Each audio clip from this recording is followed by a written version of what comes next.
शिक्षा की बात हर शनिवार के इस नए अंक में आप सभी शिक्षा प्रेमियों का हार्दिक स्वागत करती हूं, अभिनंदन करती हूं।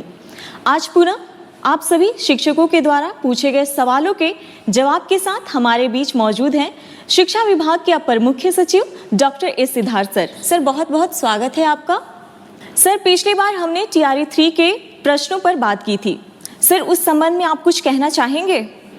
देखिए, मैंने पिछली बार कहा था कि हम लोग TRE 3 का पोस्टिंग हम लोग कर देंगे और ऑलमोस्ट बन गया है। कल सबसे पहले प्रथम 11 जिलों का हम लोग पोस्टिंग ऑर्डर निकालेंगे, मंडे को दूसरे 11 जिलों का निकालेंगे और ट्यूसडे को बाकी जिलों का निकालेंगे। और सभी जो भी टीचर्स जिनको स्कूल अलॉटेड है, ये आदेश उनको दिया जा रहा है कि वो 15 तारीख, इस महीने की 15 तारीख से पहले अपने अपने स्कूल ज्वाइन कर लेंगे और शैक्षणिक कार्य संचालन करेंगे। तो मैं चाहूँगा कि वो सभी जो टीचर्स हैं वो अपने अपने स्कूल्स ज्वाइन करें और ये हो सकता है कि उसमें किसी को कोई समस्या हो, अपनी व्यक्तिगत समस्या हो, लेकिन क्योंकि नई बहाली है इसलिए सभी को अपने अपने फर्स्ट पोस्टिंग जिलों में ज्वाइन करना आवश्यक है और बाद में अपनी जो व्यक्तिगत समस्या है वे DO के माध्यम से राज्य मुख्यालय को भेज सकते हैं। तो मेरी सबको ये शुभकामनाएं हैं कि सभी लोग अपना ज्वाइन करेंगे। साथ ही साथ नेक्स्ट वीक हम लोग TRE 1 और TRE 2 के महिलाओं का स्थानांतरण जो दूरी के आधार पर है उसको टेकअप करेंगे। आपको ज्ञात होगा कि हम लोगों ने पिछले सप्ताह तक जितने भी विशेष समस्याएं हैं, बीमारी है, विकलांगता है, पति पत्नी है और उसके छूटे हुए मामले भी हम लोगों ने टेकअप कर लिए हैं। अब केवल बच गए हैं हमारे महिलाओं से संबंधित जो दूरी वाला है। तो TRE 1 और TRE 2 के भी हम लोग अगला सप्ताह टेकअप करेंगे और सभी को अपने अपने जो लॉगिन ID है ई शिक्षा कोर्स, उसमें जानकारी प्राप्त हो जाएगी। इसलिए इधर उधर जानकारी के लिए आप लोग भटके नहीं। आपको अपने ई शिक्षा कोर्स के लॉगिन में पहले तो SMS जाएगा और SMS जाएगा जिसके माध्यम से आप ई शिक्षा कोर्स के लॉगिन में अपना अपना स्थानांतरण जिला देख सकेंगे। दूसरा एक मैं जानकारी ये देना चाहूँगा कि परसों मुझे एक पत्र मिला था अपने डाक में। मैं यूजुअली सभी पत्र बड़े ध्यान से पढ़ता हूँ, बहुत सारे लोग मुझे पत्र लिखते हैं। मैं उस पत्र में बहुत सारे इश्यूज़ थे और विशेषकर जो टीचर्स की समस्याएं हैं उसके बारे में बड़ी लंबी चौड़ी पत्र थी। और ये एक BPSC TRE 1 के जो शिक्षक हैं उन्होंने लिखा। मैंने 2-3 बार इस पत्र को पढ़ा और क्योंकि मैं इस कार्यक्रम के माध्यम से हम लोग शिक्षकों की, बच्चों की, स्टूडेंट्स की समस्याओं पर हम लोग प्रकाश डालते हैं, मैं चाहूँगा कि वो पत्र आप इस कार्यक्रम में पत्र है, थोड़ा इसको पढ़ा जाए इस पत्र को। जी सर। एक शिक्षक का शिक्षा विभाग के ACS doctor S Siddharth sir का नाम एक पत्र। आदरणीय ACS महोदय, अपर मुख्य सचिव शिक्षा विभाग, आपके द्वारा प्रत्येक शनिवार को एक YouTube चैनल पर शिक्षा पर चर्चा नाम से एक कार्यक्रम आता है जिसमें आपके द्वारा बड़े ही प्रमुखता से छात्रों तथा शिक्षकों के द्वारा पूछे जाने वाले सवालों का आप जवाब देते हैं। मैंने भी कई दफ़े उसी चैनल पर कमेंट्स में जाकर अपने प्रश्न लिखे जिसे मैं विभाग के जिले स्तर पर एक व्यापक कमी के स्तर पर देखता हूं, जिस पर मैं आपका ध्यान इस पत्र के माध्यम से आकृष्ट करना चाहता हूं क्योंकि मेरे वे प्रश्न आज तक उस चैनल पर नहीं पूछे गए हैं। मान्यवर, आपने शिक्षा विभाग में टेक्नोलॉजी का प्रयोग कर खासकर ई शिक्षा कोर्स जैसे ऐप लाकर एक क्रांतिकारी कदम उठाया है जिसे इतिहास आपके इस अनोखे नवाचार के लिए सदैव याद रखेगा। किंतु इन सबके बावजूद कुछ ऐसी कड़ियां हैं जिन पर शायद आपकी नज़र नहीं गई हैं। मैं इस पत्र के माध्यम से कुछ निम्नवत बिंदुओं के माध्यम से शिक्षकों, जिसे आप सदैव से भविष्य निर्माता जैसे शब्दों से सुशोभित करते आए हैं, के मन की वेदना को कहता हूँ। हमने आपकी सदैव सुनी है, अब सुनने तथा इसके समाधान की बारी आपकी है। महाशय, आपने कुछ कर्तव्यहीन शिक्षकों को विद्यालय से बाहर रहने की गुप्त सूचना पर आपने उन पर उनके नैतिक दायित्वों का पालन सुनिश्चित करने हेतु हाजिरी दर्ज करने हेतु ई शिक्षा कोश जैसे ऐप लाए। आपके इस क्रांतिकारी निर्णय ने वास्तविक तौर शिक्षकों की पहुंच को विद्यालय से सुनिश्चित किया। इसके साथ ही साथ इस ऐप ने शिक्षकों का समय पर विद्यालय आना तथा समय के बाद विद्यालय से जाना सुनिश्चित किया। किंतु विभाग द्वारा जिलों को समय से शिक्षकों के वेतन तथा एरियर के भुगतान हेतु राशि भेजने के बावजूद शिक्षकों के वेतन का भुगतान समय से क्यों नहीं? शिक्षकों को समय से वेतन का भुगतान हुआ कि नहीं, इसकी निगरानी ई शिक्षा कोश ऐप से क्यों नहीं?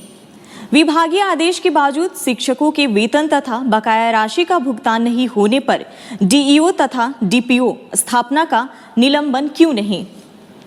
महाशय, आपने ई शिक्षा कोश ऐप को इतना व्यापक रूप प्रदान किया है कि जिसमें छात्र, शिक्षक तथा विद्यालय तीनों का समस्त डाटा संग्रहित है, जो शिक्षा के क्षेत्र में आपके इस क्रांतिकारी परिवर्तन का अद्वितीय पहल है। किंतु जो शिक्षक साथी मेडिकल लीव या अर्न लीव या किसी अन्य लीव जैसे मातृत्व अवकाश पर जाते हैं तो उन्हें भौतिक आवेदन डीईओ या डीपीओ कार्यालय में जाकर देना होता है। तो फिर इन आवेदनों को आवश्यक साक्ष्यों के साथ ऑनलाइन ई शिक्षा कोश ऐप पर करने की व्यवस्था क्यों नहीं? महोदय, आपके विचारों से आपकी शिक्षा के क्षेत्र में सुधार करने का जो जज्बा है, हमें उससे भरपूर मोटिवेशन मिलती है। बिहार की स्कूली शिक्षा व्यवस्था को अद्वितीय बनाने का जो स्वप्न आपने और पूरी बिहार की जनता ने जो देखी है, हम उसे पूरा करने में अपना सर्वस्व निछावर कर चुके हैं। हम पूरे मन से, पूरी लगन से बच्चों को पढ़ाते हैं। हम उन बच्चों को भी पढ़ाते हैं जो पढ़ना नहीं चाहते हैं। हम उन अभिभावकों को भी प्रेरित करते हैं जो अपनी बच्चियों को पढ़ाना नहीं चाहते हैं। इतना करने के बाद हमें अपने वेतन भुगतान हेतु तथा बकाया राशि के भुगतान हेतु आपके डीईओ तथा डीपीओ के यहाँ क्यों जाना पड़ता है? हम शिक्षकों को भी अपनी माँ तथा अपने वृद्ध पिता का इलाज कराने हेतु पैसे की आवश्यकता होता है। आपने अपने हालिया भाषण में कहा कि शिक्षक का नौकरी कोई रोजगार नहीं है कि यह पैसे के लिए किया जाए। टीचिंग एक सबसे अलग जॉब है। आपके इस कथन ने मुझे व्यक्तिगत रूप से एक अलग दर्जे पर अपने शिक्षण कार्य हेतु उत्साहित किया। हम अपनी मजदूरी मांगना भूल भी जाएं, मगर हमारा आत्मसम्मान नहीं। आप शिक्षा विभाग के एसीएस होकर हम तमाम शिक्षकों को इतना मान सम्मान देते हैं। आप सभी शिक्षकों को आप कहकर संबोधित करते हैं, किंतु दुर्भाग्यवश आपके डीईओ, डीपीओ तथा उनके कार्यालय के लिपिक, परिचारी सभी लोग हमें अपमानित करते हैं। हमें तुम कहकर, कभी अरे कहकर बोला जाता है। हमें घंटों कार्यालय के बाहर इंतजार कराया जाता है। मान्यवर, आपके डीईओ तथा डीपीओ के दुर्व्यवहार के सामने आपका सारा मोटिवेशन समाप्त हो जाता है। उस पल हमें ऐसा लगता है जैसे शिक्षक बनना हमारे लिए गुनाह हो गया है। महाशय, हम शिक्षक अधिकांशतः आपके डीईओ तथा डीपीओ के कार्यालय में जाते क्यों हैं?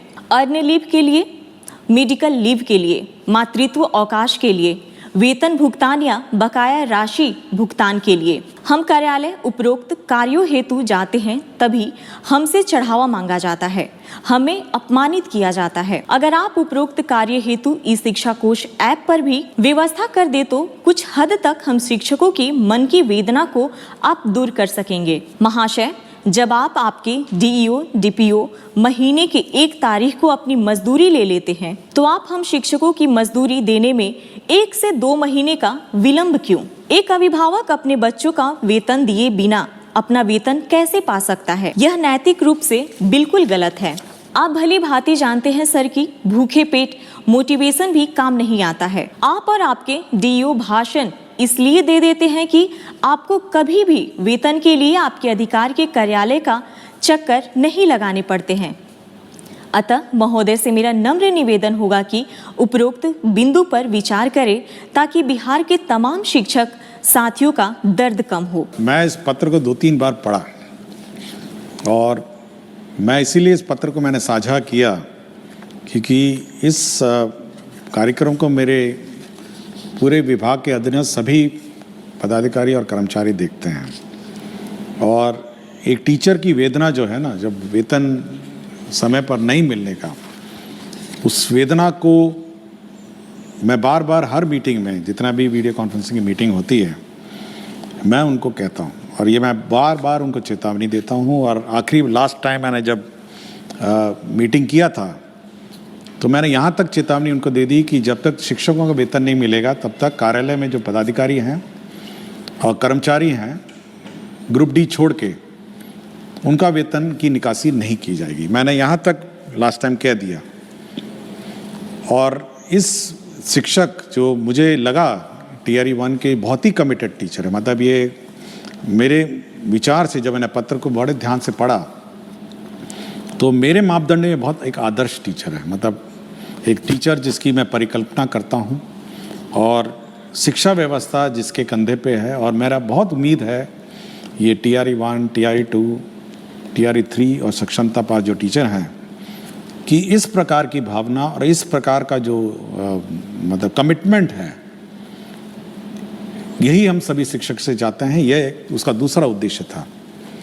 लेकिन अब जो देख के मुझे लगा कि हमारे शिक्षक कार्यालय, शिक्षा विभाग का कार्यालय जो है, अब वेतन तभी उसकी निकासी होनी चाहिए जब हमारे टीचर्स का वेतन पहले निकासी होगा। सबसे पहले जो फर्स्ट राइट है, पहले टीचर्स का वेतन निकासी होगा, उसके बाद ही हमारा जो सरकारी कार्यालय है उसका होगा। यह मैं पहले भी कह चुका हूँ और मैंने लास्ट टाइम इसकी चेतावनी भी दी थी। और इस बारे में शिक्षा विभाग बहुत सीरियस है। दूसरा ये है कि आपने देखा होगा पिछले सप्ताह हमने एक ग्रीवांस हैंडलिंग पोर्टल, एक वेबसाइट ई शिक्षा कोर्स का पार्ट बनाया, जिसमें 11 अव्यय उसमें है, 11 कंपोनेंट्स हैं, जिसमें भुगतान के बारे में है, जिसमें टीचर्स का अन्य टीचर तंग करने के बारे में है, जिसमें पब्लिक को टीचर तंग करने के बारे में है, जिसमें अन्य टीचर गायब हो जाने के बारे में भी है, जिसमें इंफ्रास्ट्रक्चर के बारे में है, बहुत सारे हैं।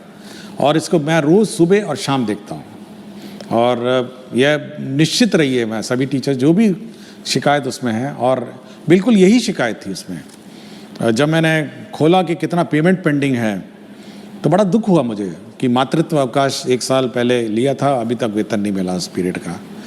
छुट्टी लिया, उसका वेतन नहीं मिला। तो मुझे बड़ा ख़राब लगा जब मैंने लंबित वेतन और सैलरी और अरियर का जो कंपोनेंट देखा। तो मैं ज़रूर सभी को, मैं हमारे शिक्षक, जो हमारे शिक्षा विभाग के जो स्थानीय पदाधिकारी हैं, मैं ज़रूर चेतावनी देता हूं कि अगर कोई भी लापरवाही हुई शिक्षक के वेतन में, भुगतान में, तंग करने का, तो हम लोग उनकी जवाबदेही निर्धारित कर देंगे। ये मैं बिल्कुल स्पष्ट कर चुका हूं और इस पत्र में भी मैं स्पष्ट कर चुका हूं, मैं कोई लिखित में भी मैंने किया हुआ है। दूसरा है कि हम लोग ये व्यवस्था ज़रूर जो मांगा गया है कि सभी चीज़ें ऑनलाइन हो। आपके अवकाश है, ऑनलाइन होगा, आपका CL होगा, ऑनलाइन होगा, आपका मातृत्व अवकाश होगा, ऑनलाइन होगा।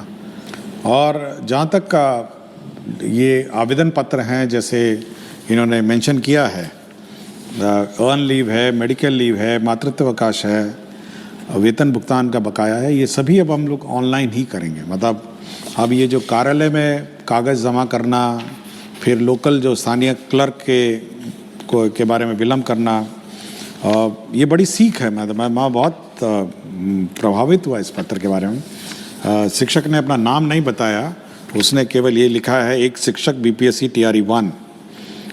तो मैं बहुत प्रभावित हुआ इस पत्र से।